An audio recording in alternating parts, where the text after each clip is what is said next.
Hello, everyone. Welcome back to another episode of the podcast. Beautiful You. I'm your host, Avantika. Today, I'm so stoked to have this episode recorded. Today, we have an amazing guest with us. Manik describes himself as a scoop of vanilla ice cream, a simple, safe, and sweet presence only people of substance can truly understand and appreciate.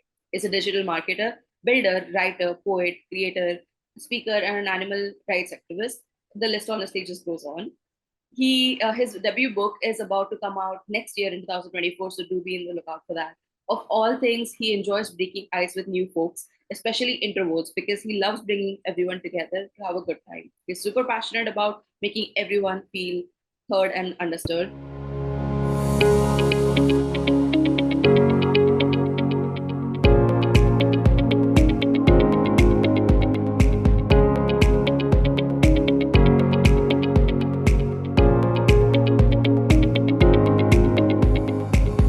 Thank you for being here. Welcome to the podcast, Manik. How are you doing?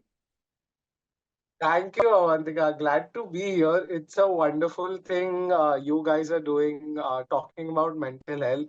God knows we need it more in India.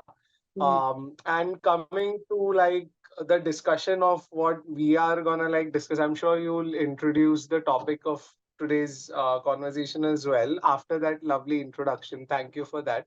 But just to start off and touch upon that, I think mental health as a topic in itself is so less talked about that when you add the element of gender, boys versus girls in it, it becomes a lot more complicated. Mental health, body positivity, all of these connected topics. When you add the topic of gender, it becomes more relevant, more interesting to know the sides of the stories as well.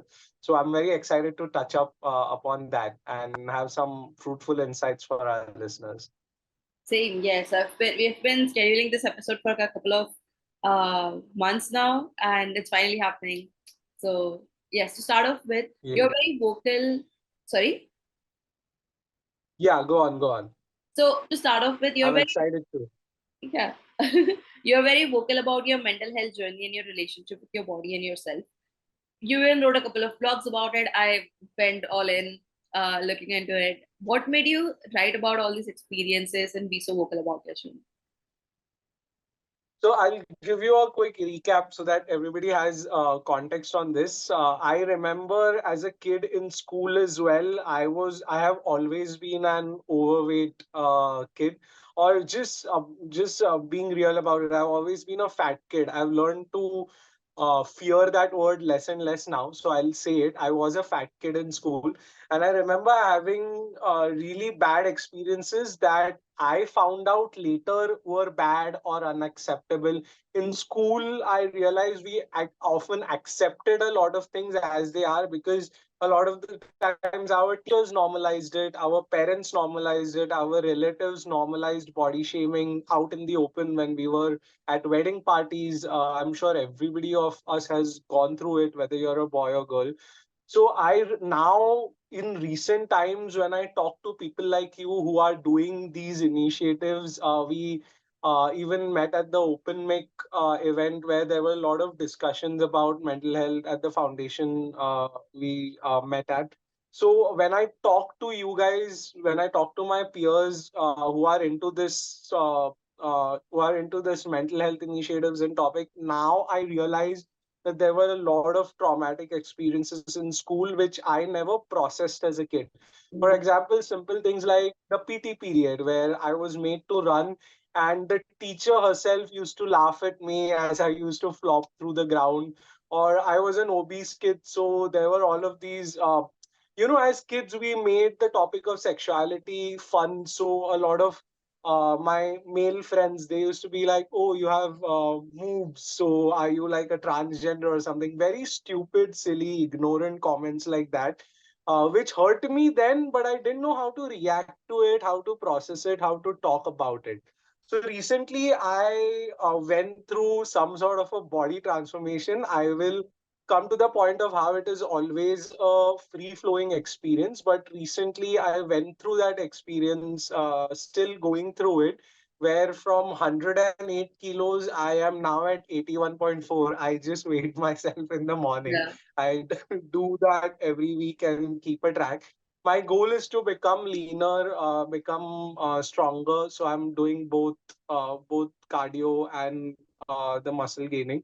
I'm still going through it, but that difference of 20 kgs gave me so much perspective about my own self worth, that I thought there are a lot of my other guy friends that go through this, but they don't talk about it, because what happens is, and coming back to the point I started this with, is, see, body shaming or mental health, these topics are not separated by gender, in the sense that a girl and a boy in India, they both go through the same kind of body shaming. If you're a girl, a typical example is you go to weddings and those aunties will be like, oh, you've lost your hair or you've gained a lot of weight.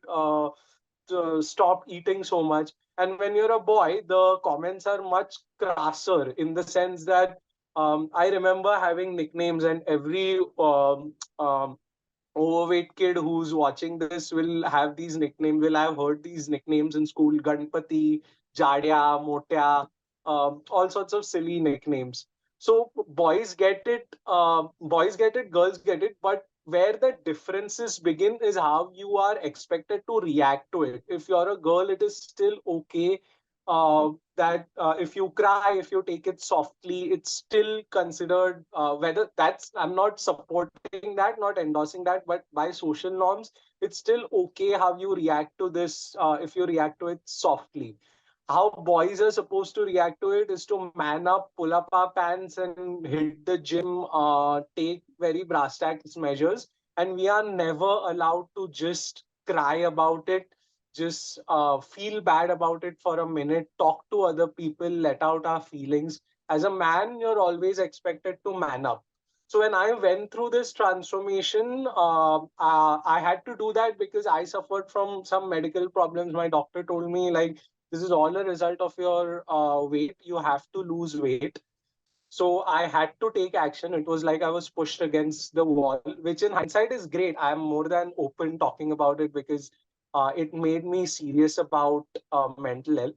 But still, when that happened, nobody just consoled me like, you've hit a bottom in your life, rock bottom in your life. Let me help you, like, gear up. None of my male friends, I didn't feel like approaching them, because I know they would be like, oh my God, this happened to you, you've really like let yourself go. Nobody I felt would just give me a hug, which is what I needed at that stage. Nobody I felt would support me in my journey, so I felt alone.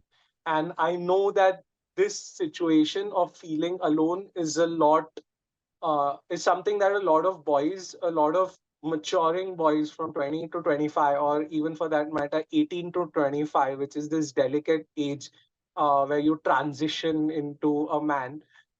We go through that a lot. We feel lonely. So I have been writing about it on my blog, and I'm sure you'll link it for all our listeners.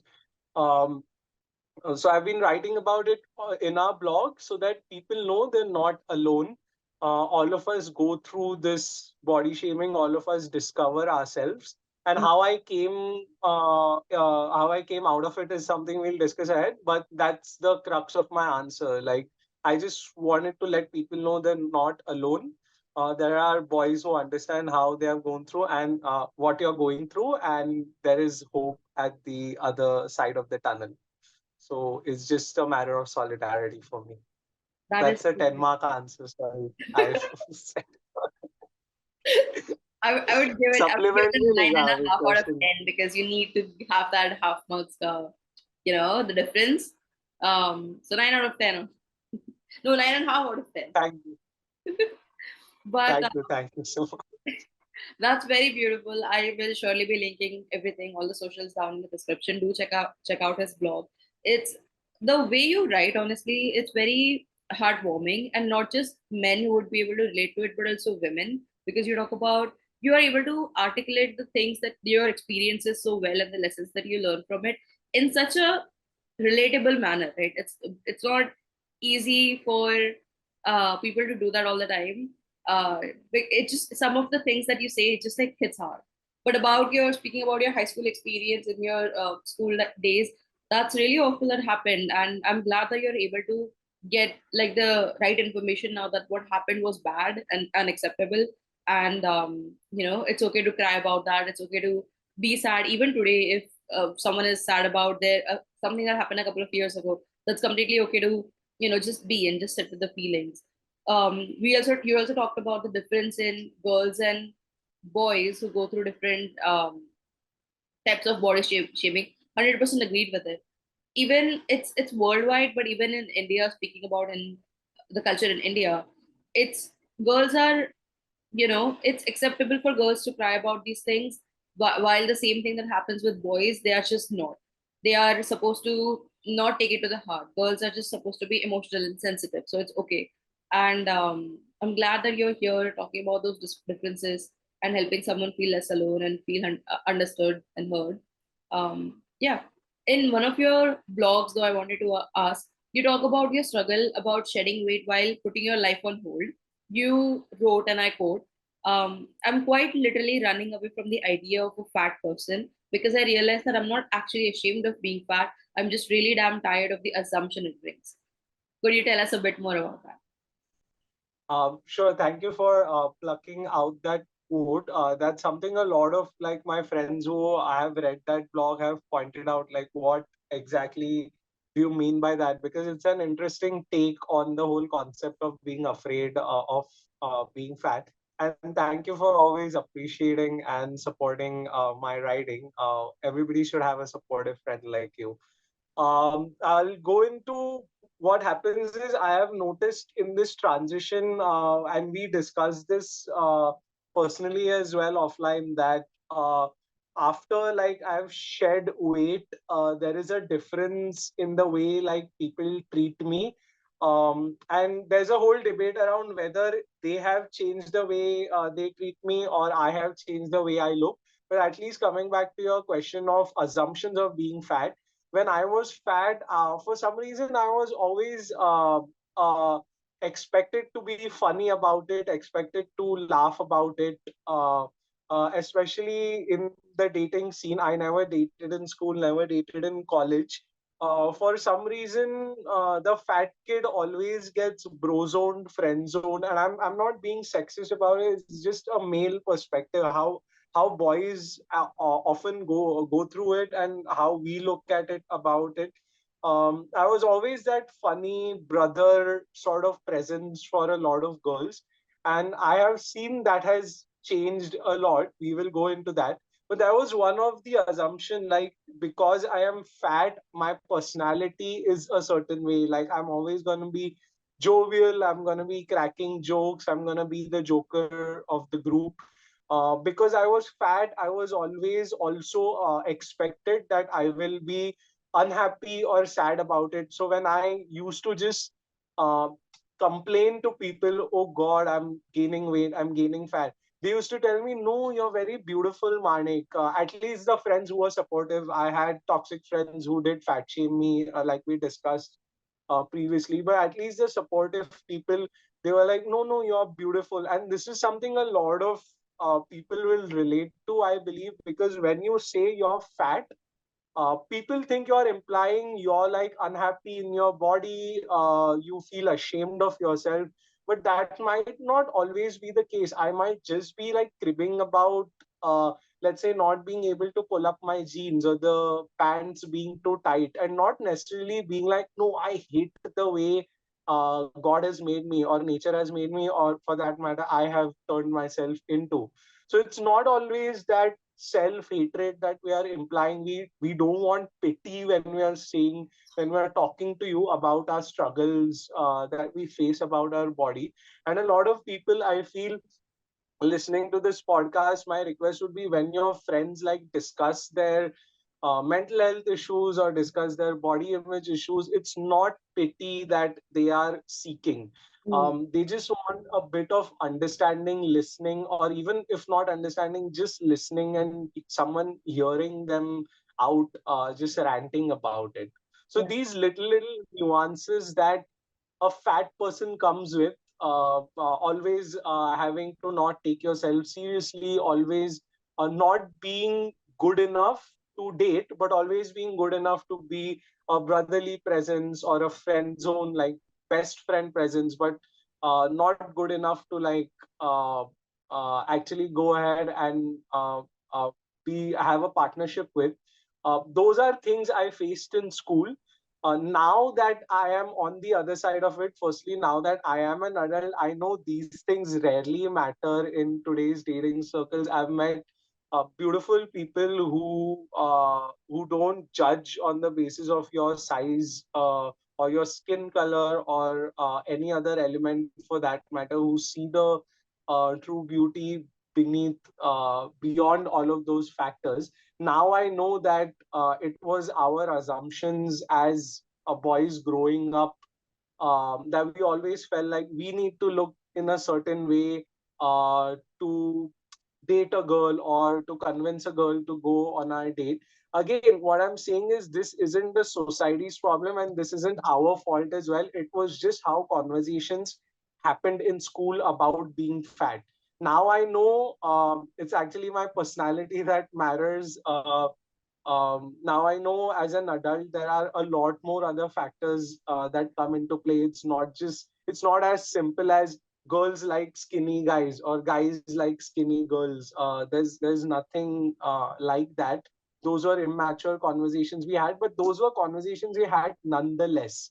So Mm. now, as I'm realizing, like all of this was very complicated, all of this was toxic, and I'm growing out of it. I still feel there is that stigma about a fat person being a certain way. And you know how a gay person in India is believed to be, is expected to be a certain way, and that is simply like not true.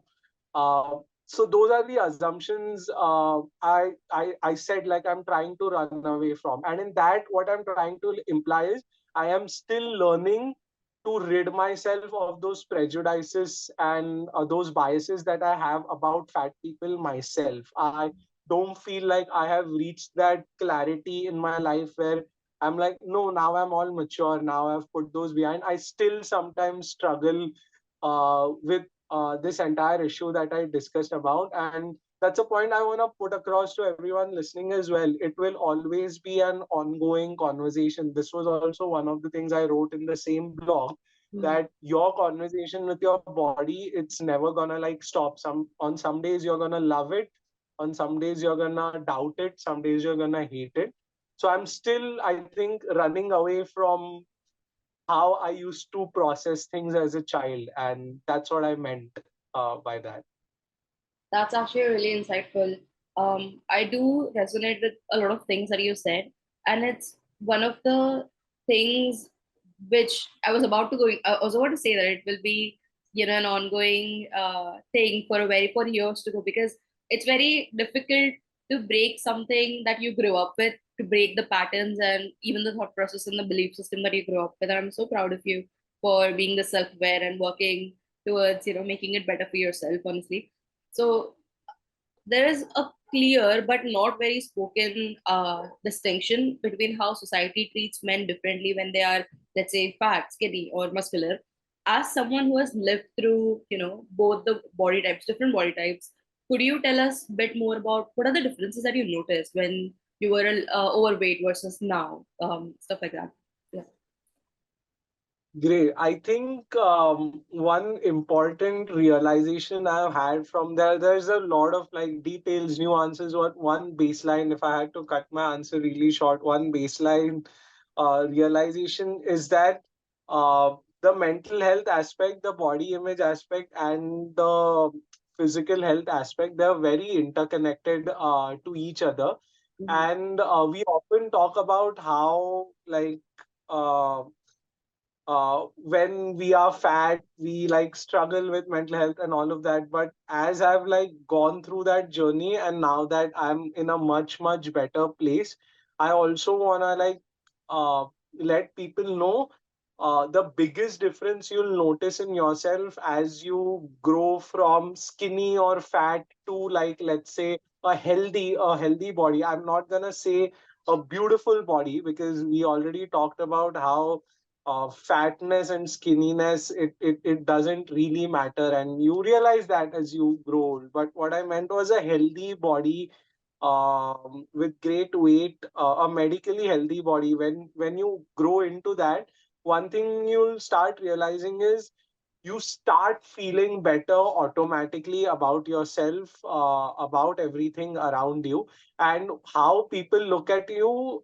takes a secondary stage. We'll come to those differences that I noticed in other people as well, but um, I actually don't put much emphasis on it, or I don't think that is the biggest takeaway for me from this journey.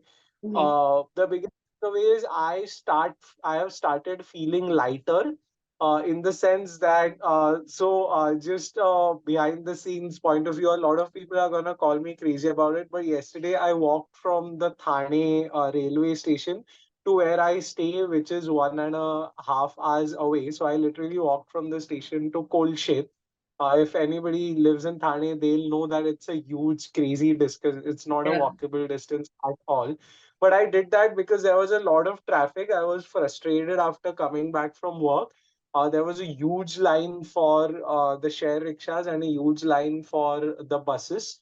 So I felt really frustrated. I knew anyways it's gonna take me 1.5 hours. Let me just walk the distance. So I first thought cover half the distance, then take a cab. Then I reached half the distance and I was like, okay, let's do a bit more. Then I covered 75%, and finally I found myself. I feel crazy talking about it, but that's what I did. If I tell this to my mom, she's gonna like freak out. Like she's gonna ask me if I'm short of money or something, which is not the case. But coming to the point I want to drive is I felt very light to be able to like walk that distance. Now that I am 20 kgs less, it just makes you feel better in the head as well. I am more focused at work. I don't feel that unhealthy laziness or lethargy that comes with not being in great shape. So I've noticed those mental, emotional differences. I get less depressed now than I used to. I feel low less. I still go through those lows. We all go through them.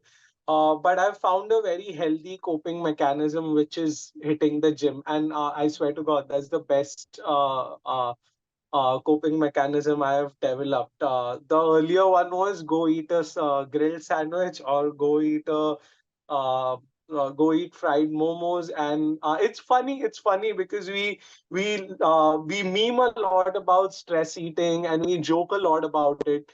But in the end, we know deep down that those are great indulgences. Nobody, I'm not being an uncle and saying never eat junk food. I indulge in it still, but we know that those are like unhealthy coping mechanisms when they're taken as coping mechanisms, which are regularly occurring habits. And compared to that, the healthy habit that I developed now was hitting the gym. That has made me so much. That is like my meditation space. I go, I will sweat it out for 45 minutes, and I feel brilliant about myself after that 1 hour sprint or 1 hour muscle lifting, weightlifting session. I feel amazing about myself, about the world. I am kinder to other people because of it. So that's the advice. Don't let anybody tell you how to do it. Do it, do whatever suits for you. But I promise you, once you set that routine every single day, whether it's 15 minutes or 30 minutes, when you start becoming active, is the crux of the whole matter, then you will definitely start noticing that shift in how you feel about yourself, emotionally, mentally. You start feeling much better, and how people treat you will be another matter, secondary matter altogether, which will fade into the background. So I promise you that will help. And don't skip it, is one last point I want to make. Sometimes I have gone to the gym literally for 20 minutes. I did two exercises, I wasn't feeling like it. I came back home, but I made it a point to take my gym bag. It's 10 minutes away. I will go walk into the gym, put on my shoes, make myself go through that effort. Then if I don't feel like it, I'll cut it short. But that consistency matters a lot. And this shift in how I look at myself, I'm feeling lighter. I look into the mirror, I smile, and sometimes I like my own smile. I like how I look now. I know I will appeal to certain types of people who are my body type and so and so. I know that in a way, I look good about myself. That's not narcissism. That's just my new body confidence speaking, newly found confidence. Mm-hmm. That I Really. feel has translated to the friends around me, to the colleagues around me, to job interviews when I was interviewing last year. I just somehow felt that it's a halo that you create around yourself. It's not that people always perceive you differently. I'm not saying they don't.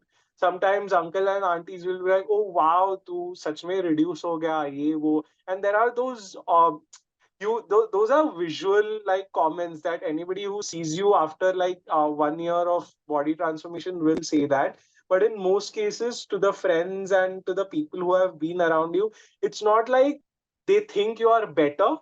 I want to rid people of that notion that, oh, just because now you've become skinny, look how people have started treating you differently. That means they're bad people. This is the very simple equation that we form in our minds, that now that I've gotten in shape, oh my God, I'm getting more women approaching me. Does that mean women are bad people and that they only like guys built a certain way? That's Mm-hmm. not the case.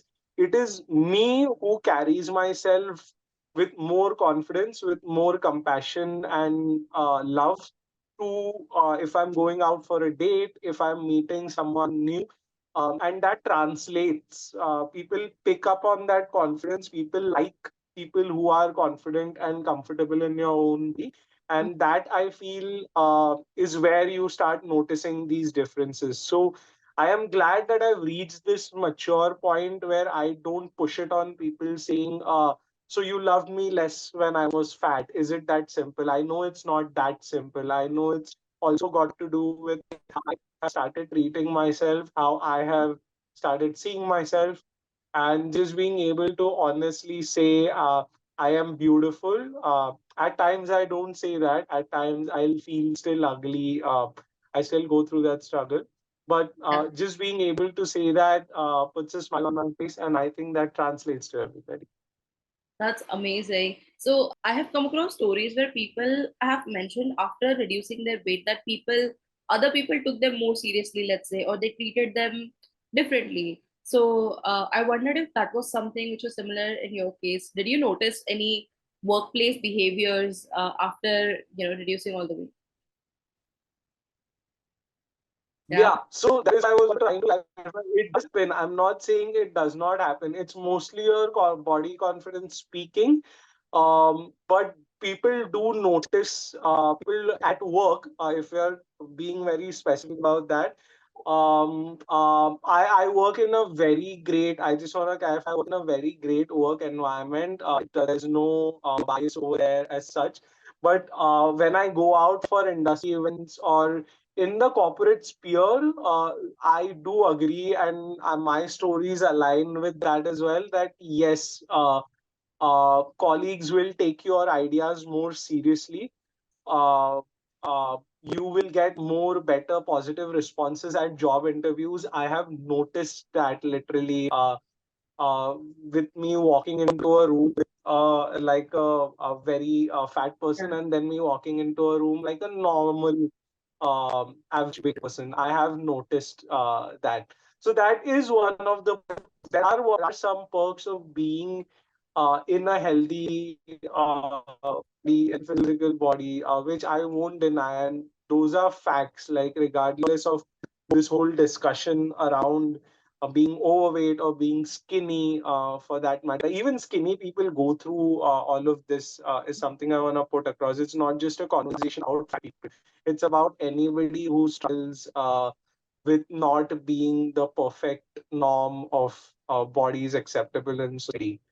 But in the end, facts are facts. I have noticed the difference, and but I have not let my worldview sour because of it. What I mean by that is I haven't put two together and told myself just because they have started treating me differently, it means they are biased people or bad people. It's just how humans are hardwired, and If anything, I'm happy that my ideas have more weight now. That's an unintended pun, but I'm glad that's the case, and I want to continue on that journey so that people realize, people start taking their own bodies more seriously, people start loving them, and also realizing a more important part of loving your body is not just accepting it, it's also realizing you want to work on it, day by day, month by month, year by year. It took me 2 years to reach the stage I am at, and as I still said, I haven't yet hit my goal. I'm still 10 kgs short from Mhm. where I want to be in a healthy weight scenario. So, having that self love of your body, whether you're a boy or a girl, also means noticing what it wants, taking care of it. One simple example is once you start hitting the gym, you're going to notice a lot of soreness, or gym, or for that matter, once you start getting your body moving, you're going to notice a lot of soreness, a lot of lethargy in the beginning, because you're breaking that pattern. But after 6 months, what's going to happen is, now if I skip my gym for 2 days, my body literally it starts sweating, and I start feeling like I have fever, or I have not bathed for 2 3 days. And I asked my doctor if that's a reason for concern, cause for concern, and he says that's actually a good sign that your body has become so acclimatized to being physically healthy, being in a rigorous gymming habit, that is actually giving you the signal that I need my exercise, which you've been giving me. And that's a healthy stage to be at in your life, where you crave that uh, physical fitness and endurance. So my just parting advice would be, go through that struggle. It's gonna take 6 months, 7 months, and I promise you, you're seeing the end result on screen. Not talking about my pretty face, but talking about the confidence with which I speak about these issues. You're noticing the end result, and I promise you, as you can see, it is like totally, totally worth pursuing that struggle. But That yeah, is that would be how I think about that. fair enough.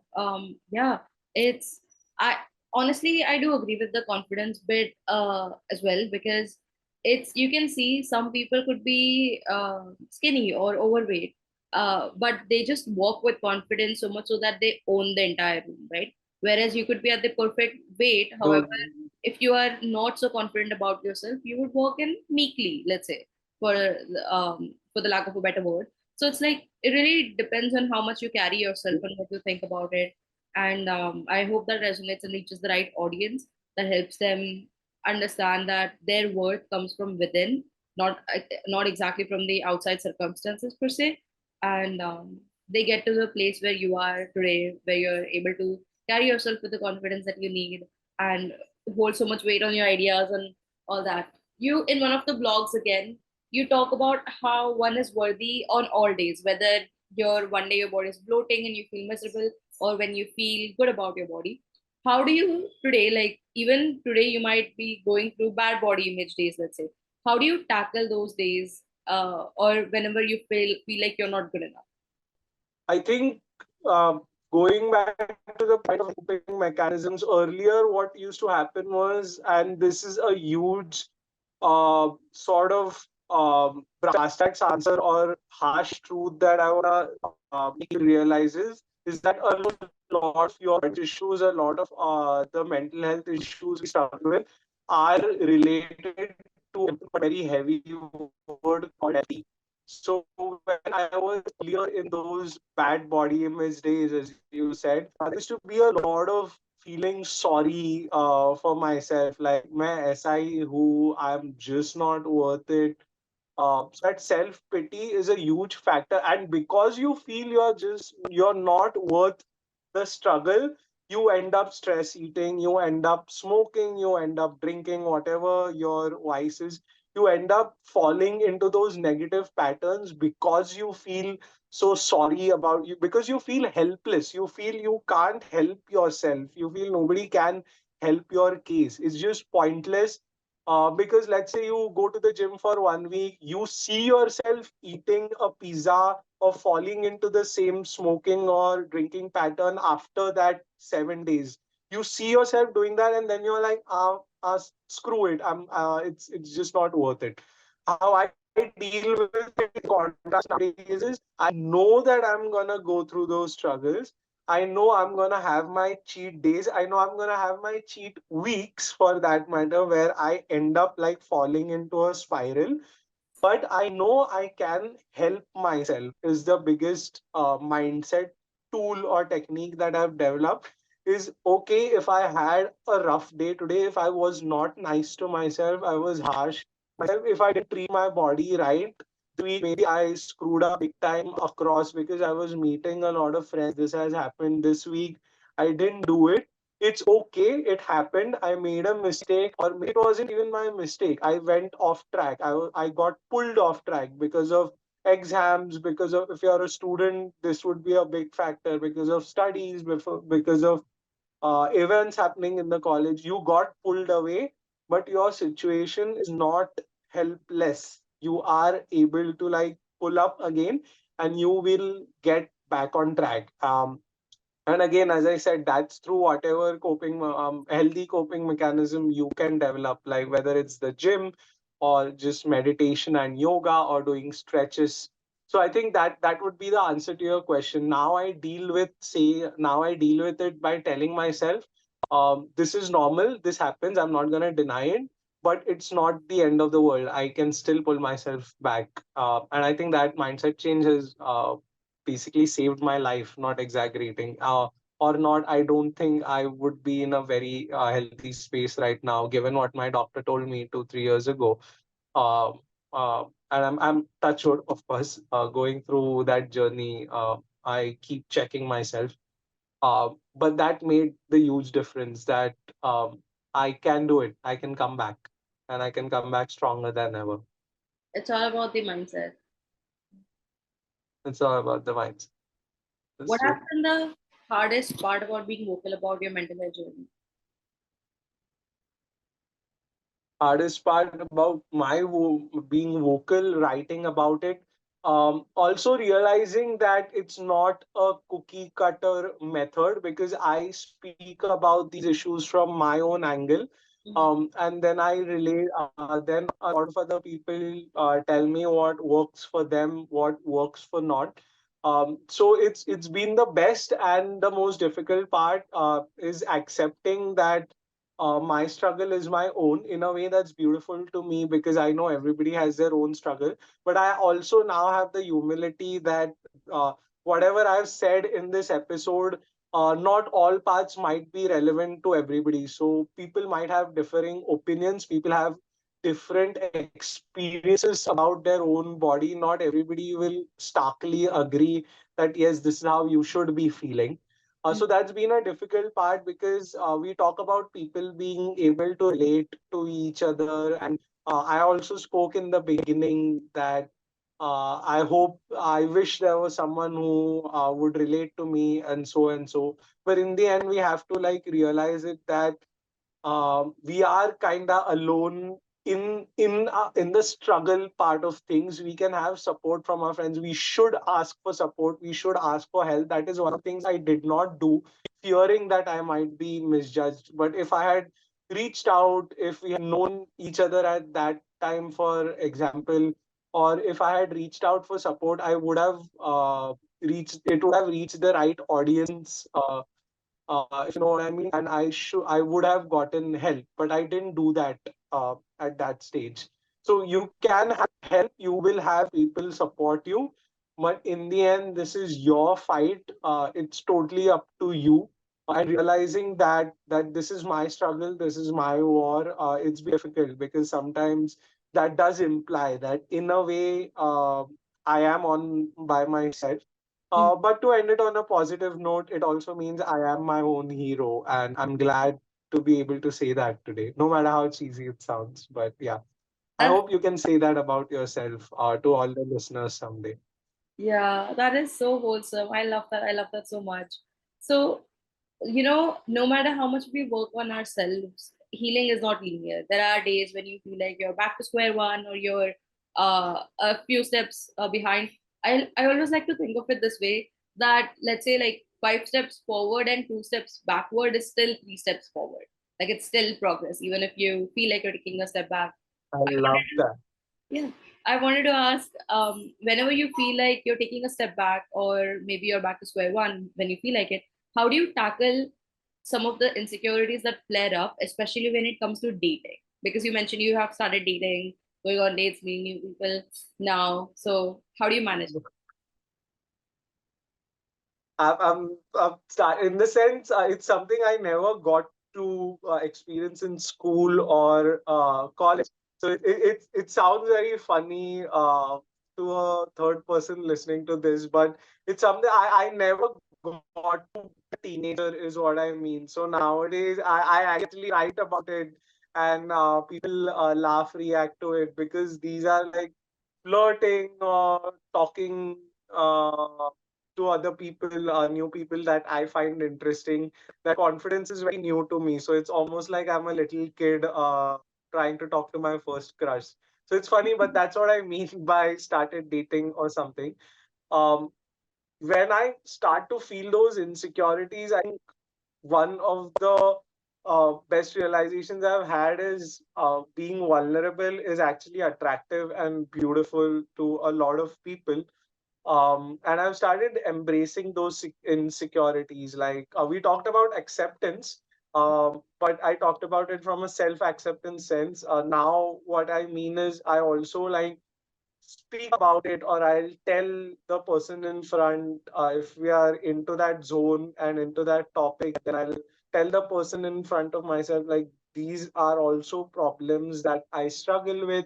I understand if you're not comfortable with them, but it's a part of who I am. Um, and so far, the crowd, and that also helps, I feel, in filtering things out, Mhm. to see if the crowd you are hanging out with, if it's a crowd you wanna sit with, or if it's just simply not, if it's to view with. So you're gonna have a lot of people responding to your vulnerabilities, and you showing those vulnerabilities in different way. And I think you should look at that as a filter. Eventually, you'll find the best friends. You'll find good people around you. So that's how I deal with it. I'm open about like these feelings that I get, but let's put the spotlight on you. I've been talking for too long. Like how do you deal with it when you're not, maybe, I mean, dating, not dating, hanging out, meeting new people? Do you talk about it? And you do, I've realized through this podcast, through your platform. What's the reactions you've got so Reactions far? based on, or like through the work or just personally? Reactions on your personal struggles. You have spoken about it. You have like appeared in a newspaper, I think. It's a But yeah, you have Times spoken of about it. India, and then the Week magazine. Yes, Celebrity. You should something, be the star guest. dude. Something But massive is yeah, so actually you in the have works talked. with for like a publication thing. It's two things are in the works right now. Can't talk about it unless it's out there. But Oh, 2024 is about to be a wow. but yes. Wow. Yeah, superstar. But yeah, so you've been vocal about your journey. How have people reacted to you so far? Is there hope for talking about it? Yeah, so it again depends. It's a good filtering act. So the thing is, so I was diagnosed with bipolar when I was 17. So it's something which is, it's, I feel like it's crucial for the other person. It's also important for them to know, because at the end of the day it does affect every part of my life. So I make sure that they know about it. So see, if we exchange Instagram, and if you go through my Instagram even for like 10 seconds, you'll know about it. Like it's just out there, right? And earlier when I started posting about these things, I was very scared as to what would people respond. There are some people who just never acknowledge it. There are certain people who have a lot of misconceptions and myths about it. So I asked them, do you know what's your understanding of bipolar disorder? And then they are like, I am so tired of getting answers that, oh, it's something like split personality. I'm so tired of getting those answers.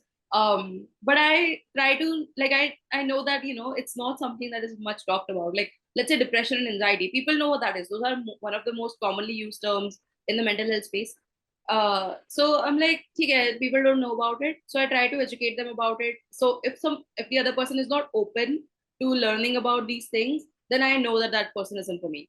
So it's a good filtering act. Like as much as I'm independent, at the same time, this is something which is a part of my life, and that will affect other parts in some way or the other. But there are a lot of people who just think it's very cool that there have been like publications and everything, and then I'm very vocal about it. They feel very safe. I've noticed one thing which makes it worth it is because I'm so vocal about it.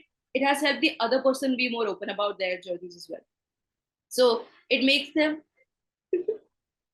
yeah, it makes them feel very safe. It makes them feel uh, heard, and it makes them feel less alone, which is exactly why I do what I do. So it's worth it. Like putting yourself out there, it's very vulnerable. It's a very scary feeling, but it's worth everything. Yeah. Worth everything. I agree. I agree. One of That's a beautiful way to put it. That is.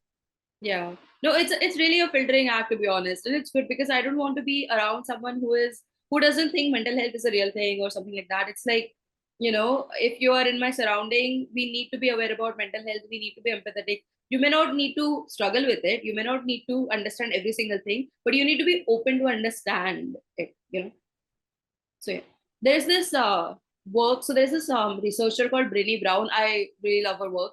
You talked about vulnerability, how you're open about being vulnerable. That made me, and how it's attractive these days to people, right?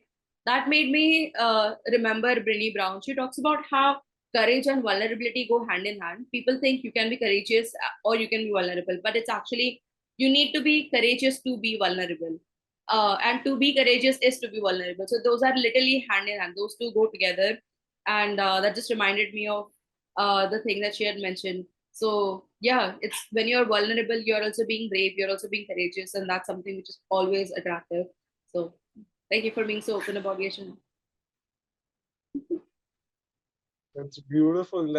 I'm glad, and I do feel your podcast, what you're doing, the story you're telling, it is inspiring so many people.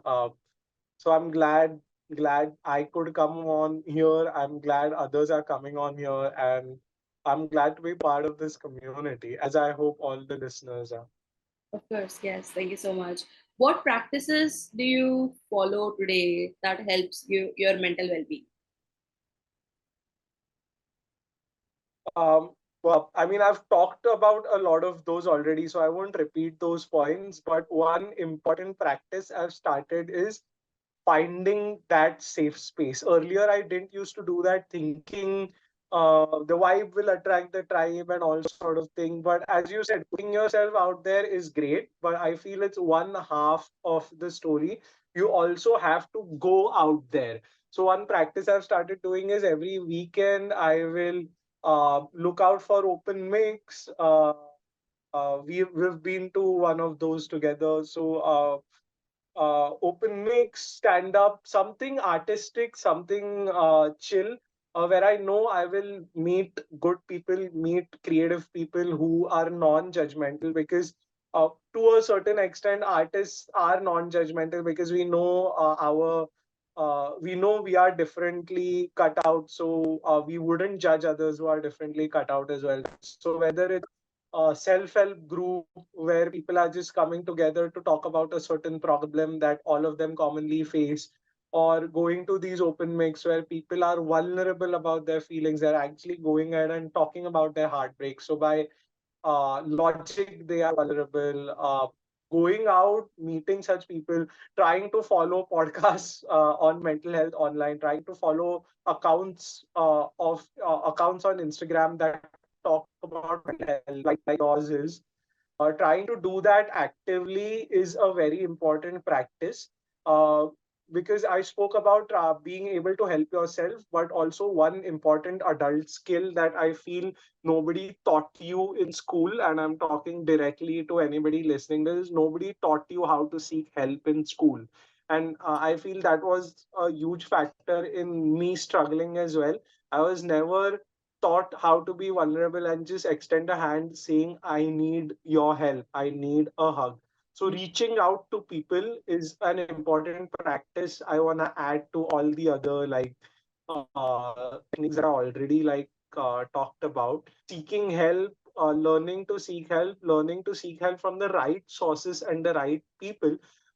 You might feel like therapy is not affordable to you. That's a stark reality because in psychology, I consider myself a psychology student as well because I deal with the applied part of it in business, which is marketing psychology, culture psychology, Mm. that I work in.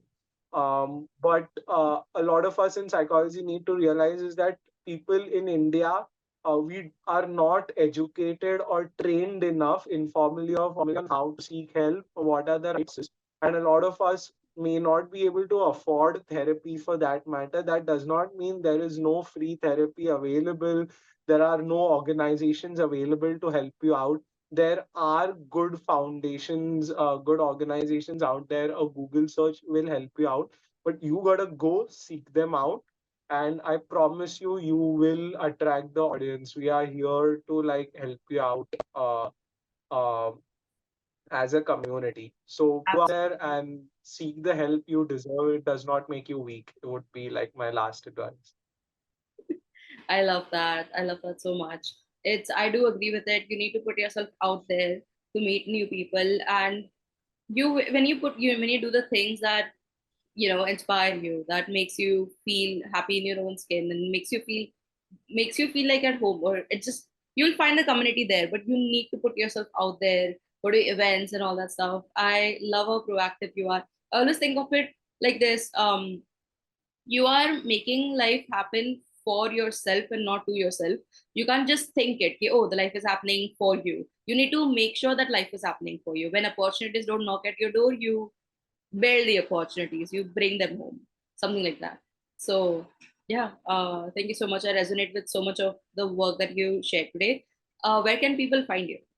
People can find me on Instagram. I'm most active there. I'm sure you'll link down, but it's REGEBOI 98. No, that username. I also have my own website. Again, Manik.g. I'm sure all of this will be linked below. Instagram and my own website is where I host online. So always happy to have more content, beautiful people. Wait, the And thanks for doing.